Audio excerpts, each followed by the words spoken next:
On va aller droit dans le livre d'Apocalypse, chapitre 2, versets 1 à 5.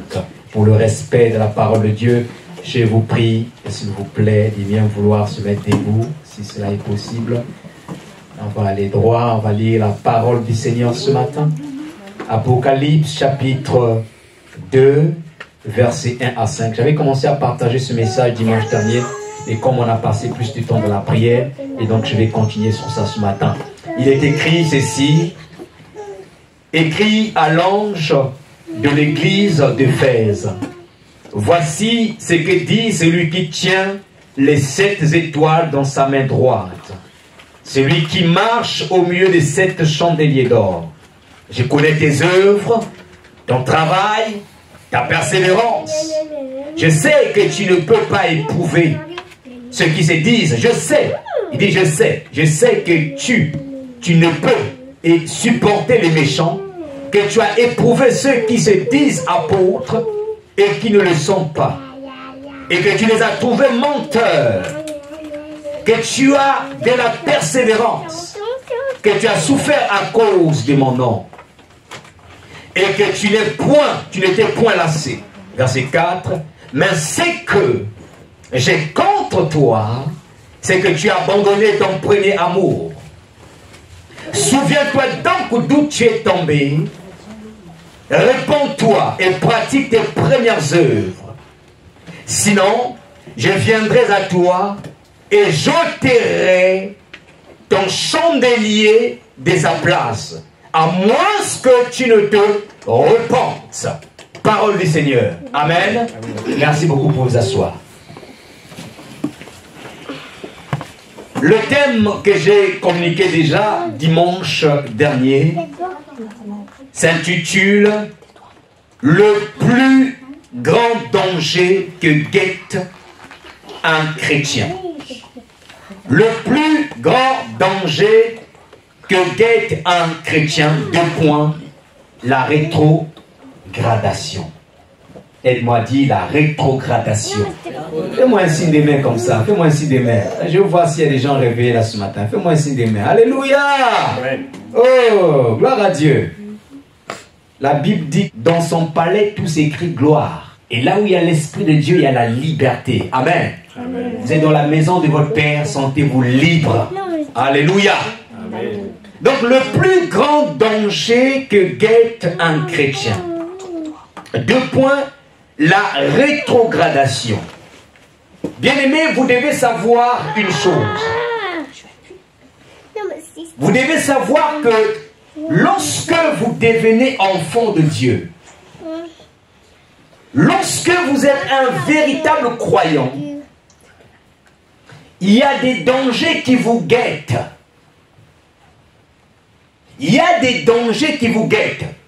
Des dangers contre votre foi. Des dangers contre le choix que vous avez fait pour suivre Jésus. Les dangers contre votre vie de prière. Les dangers contre votre relation avec Dieu. Il y a des dangers qui vous guettent. Et parmi ces dangers, j'en ai sélectionné un dont je qualifie comme étant le plus grand danger que guette un chrétien ou un enfant de Dieu.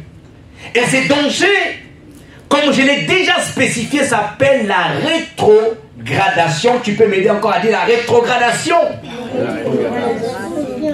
La rétrogradation, c'est l'action de s'éloigner de Dieu.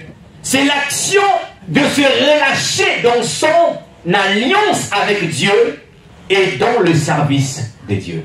Lorsque tu t'éloignes à petit feu de Dieu, lorsque tu te relâches dans ton alliance et dans le service de Dieu, ça s'appelle la rétrogradation. La rétrogradation, c'est la baisse de vitesse, la baisse de constance. C'est la diminution du feu de Dieu dans ta vie. Il y a des gens qu'on a connus hier qui étaient bouillants. Il y a des gens qu'on a connus hier qui étaient pleins de feu pour Dieu.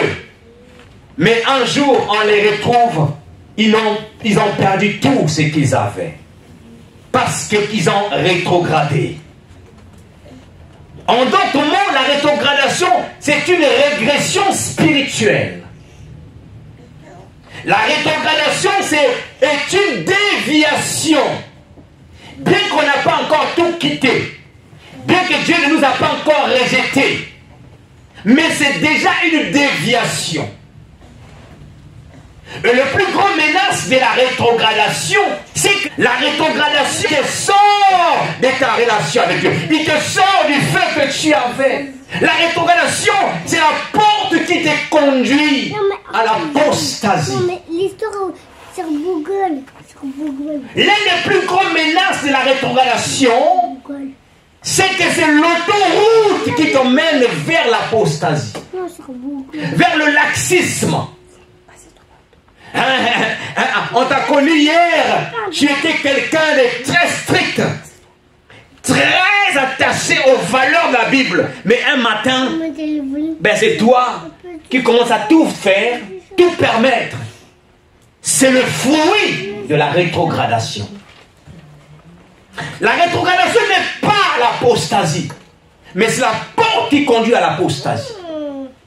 L'apostasie, c'est quoi? C'est la rénonciation de sa foi, l'abandon de foi. Vous l'avez connu à l'église. C'était un bon frère, c'était une bonne sœur. Mais un matin, il est venu dans le monde. Mais ma soeur, je ne te vois plus, mon frère, je ne te vois plus. Ah, vos histoires de l'église, là, laissez tomber. La personne a rétrogradé. Alléluia. On ne devient pas apostat tout d'un coup. Non. Si tu vois quelqu'un avait régné sa foi, il a abandonné sa foi, ça veut